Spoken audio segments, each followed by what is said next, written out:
Here are my top 10 financial tips for millennials. What's going on, guys? Welcome back to the channel. My name is Nav, and if you're new here, I talk about personal finance, investing, entrepreneurship, and a whole lot more. If you guys enjoyed content like this, make sure to smash that subscribe button because I upload twice a week and you definitely don't want to miss out. So I'm actually very excited to make this video because I feel like this is some sort of information that a lot of us as millennials are really gonna benefit from. Now, me personally, being on the path of entrepreneurship, this is a couple things that I've learned myself and I've used from my experience, so hopefully this will benefit all of you. So the first one I want to start with is not really financially related, but I think it can go a long way. It's surrounding yourself with like-minded people.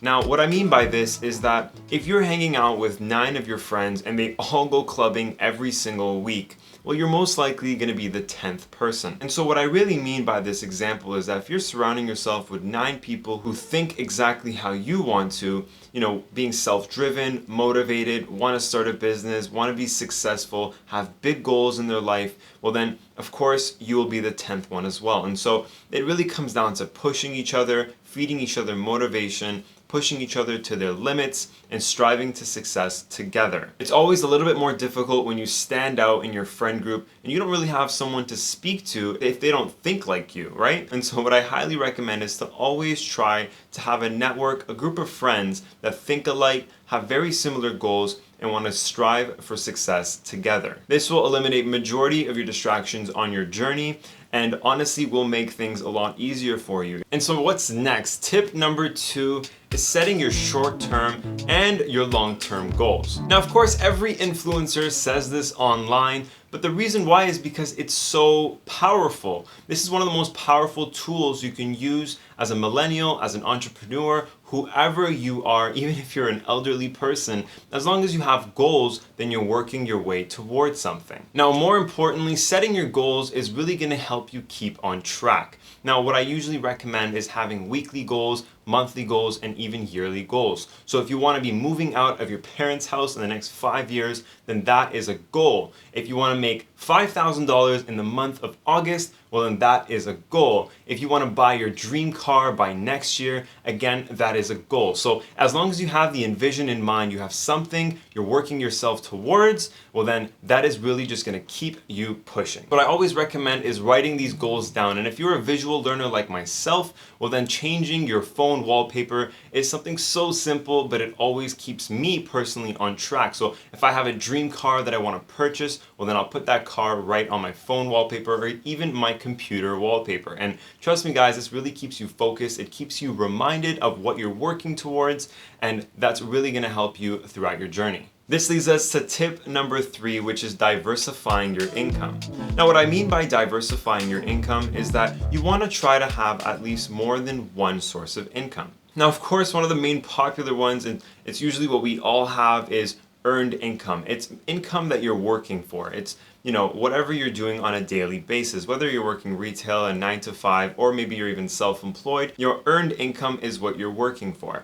Now, if you can possibly build some sort of a side hustle, maybe invest in some stocks in the stock market or some sort of second income, this is the best way to grow your wealth. The majority of the wealthy and successful people all around us that we see online all have at least 5 sources of income. And so you really want to start with one, of course, but try to build on that. Maybe getting involved in mutual funds and trying to build some compound interesting cash flow. Well then these are all great ways to diversify your income. Now tip number 4 is building your credit score. And I've actually made a very powerful video on my channel, so I highly encourage you guys to watch that video if you're looking to build your credit score. Now the reason why your credit score is so important is because it represents your financial stability. It's all about you, and it's about how much the banks can trust you. As scary as this sounds, it's the only way the banks can actually evaluate who you are as a person. It's just a 3-digit number, and the higher it is, the more worthy you are to the banks. I mean, it's quite simple. It's pretty much what it is. And so you always want to keep this number as high as possible, because if you're looking to buy a new car, if you're looking to buy a house, if you're looking to buy an investment property, if you're looking to make any sort of investment that involves a loan, well then your credit score is the first thing the banks are going to ask for. So if you're watching this video and you don't even know what your credit score is, then I highly recommend going and checking that out, and of course work your way up and try to get that as high as possible, and of course try to maintain it. That's the most important part. You want to maintain a specific amount of credit score, because once you use it, it eventually drops, and so you always want to keep it as high as possible. And so now we're at tip number 5, which is budgeting your income. Now this is really important, because if you don't have a plan on how to spend your money that you earn every 2 weeks or monthly, or maybe it's a commission paycheck, well,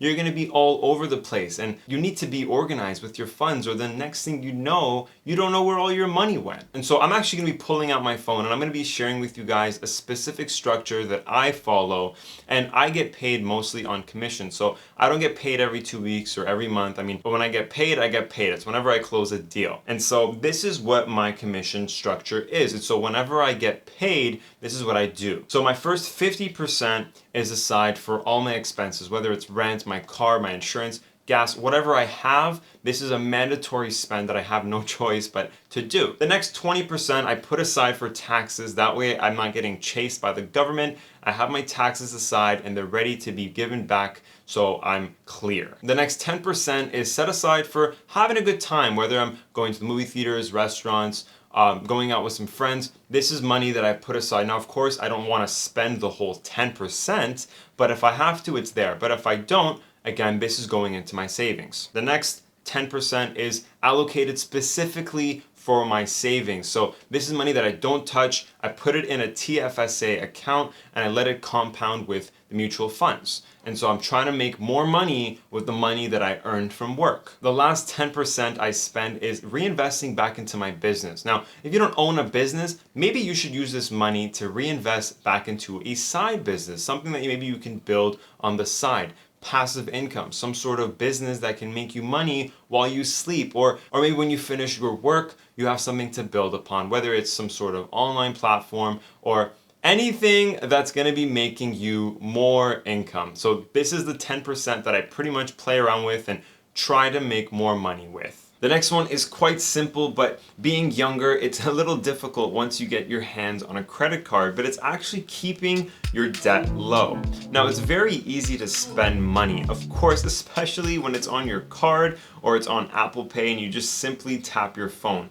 But majority of people start to build a lot of debt at a very early age, and they start to have a very hard time paying off their debt.